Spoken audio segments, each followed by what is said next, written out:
Hey guys, thanks for dropping in for another diecast review.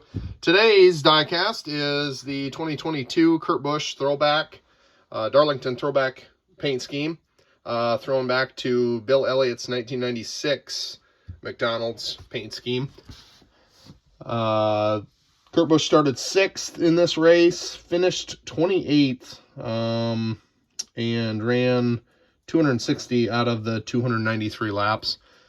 I did not go back and watch the race to see exactly what happened. I think he was caught up in a wreck that ended his day prematurely. So the box normal 2022. Glad these are going away like everybody is. They just don't stack. They don't.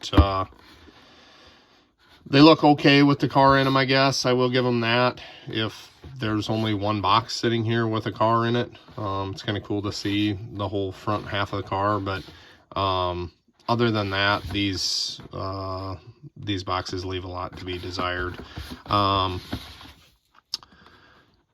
McDonald's Throwback Kurt Busch 2022 Camry. Minimum order quantity, it looks like on these, of 504. This is an ARC. This is not an Elite. I guess with these next gen cars, I was buying the Elites, and I just got to the point I was like, you know, guys, it's just not worth the extra money to have an little bitty opening trunk back here, and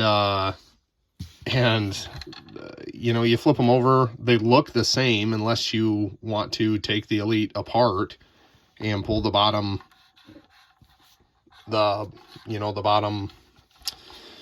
underbody, whatever you want to call it, off. And that's cool, whatever. I do have a few Elites. I've got Kurt's last win, the Kansas Jordan Brand's win, that is an Elite, and it's kind of cool. But for me to put them in my display case, I'm just not going to spend the extra money. I see the Martin Truex Jr. Clash win car, the ARC. Granted, it is a race win version, but I see that's up to $85 now, and the Elite is $120 or something. It gets to be a lot of money, you guys. And I know you guys are kind of feeling it too. Everybody is. So I go with the ARC. Good looking paint scheme. I got this because I really like just the color combination. I've always liked the McDonald's paint schemes. Jimmy McMurray's paint schemes, I always like those for the most part, the McDonald's schemes. They just flow. They look good. The McDonald's logo looks good. And it just was definitely a car I wanted to get. The engine detail on these, if I can get the hood open, is not a whole lot. But a lot of that is the ductwork and stuff inside of there. Makes it hard to see anything anyway. Even on the Elites, there's not really a lot of detail. The interior detail is... there again, it's not much less than the Elite. The Elites used to have a black middle roll bar there. They're the same color between the Elites and the ARCs now. So there's just not a lot, you know, different about them as far as the looks of them from the outside. So, but anyway, this Toyota Camry got 2311 on the left front nose piece there. The Goodyear tires were a cool scheme this year, or whatever you want to call that part of the tire, the font they went with or whatever. Really goes good with this car. 45 on the door, McDonald's. This actually worked pretty good for this paint scheme to have the number forward on the door. They could put the big McDonald's golden arches right there on the door, along with McDonald's on the quarter panel here. Ethanol ring. The only difference between this and the Bill Elliott 1996 car is this black strip back here across the back deck lid down the other side. And I think the reason they did that on the actual car there is a Monster Energy logo right here, right ahead of this refuel sticker decal.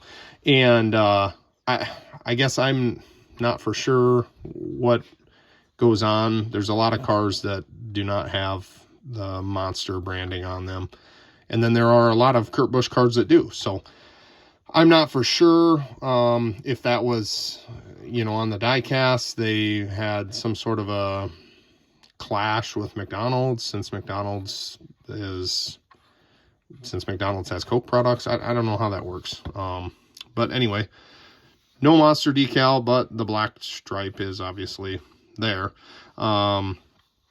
The back tailpiece, Camry, McDonald's, Golden Arches, Toyota, 45, TRD. Everything's straight on this one. I've had a couple of them come in where stuff's a little crooked and goofy looking. These spoilers, hopefully they're going to get those fixed. I know that's kind of a big thing that everybody's wondering about with Lionel and these next-gen cars. When's the rear spoiler going to be accurate? The other side, basically the same. McDonald's on the quarter panel. We got Embrace Home Loans up here on the C-pillar. Jordan Brand's logo. Kurt Busch on the name rail. Kurt Busch on the back window. Roof flaps deploy. Got McDonald's logos there on the roof. Front and rear cameras. Exhaust dump out. TRD. That's basically it. Sunoco over here. 45. Toyota emblem, Camry. Big golden arches on the hood. And Kurt Busch on the windshield banner. So, all in all, good looking car. I was glad to get it.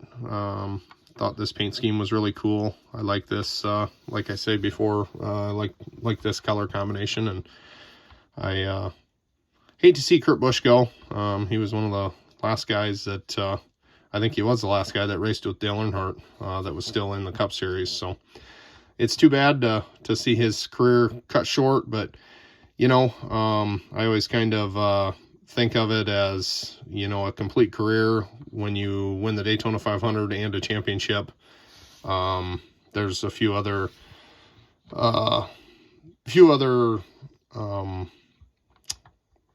jewel events that I'm sure Kurt would like to win, but other than those, if you can win a Daytona 500, good handful of races, and a championship, I would call that a complete career. So Kurt Busch has always been one of my guys that I pulled for, even when he was kind of acting like a butthead there for a while during his career.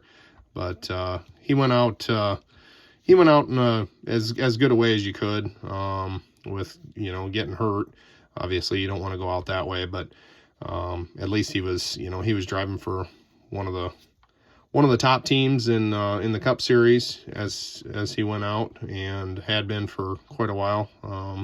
So it is what it is. I just wanted to get a couple of his last year diecasts, because they aren't going to be making any Kurt Busch cars anymore, obviously. So anyway, that's it, guys. That's all I got for this one. Thanks for stopping by.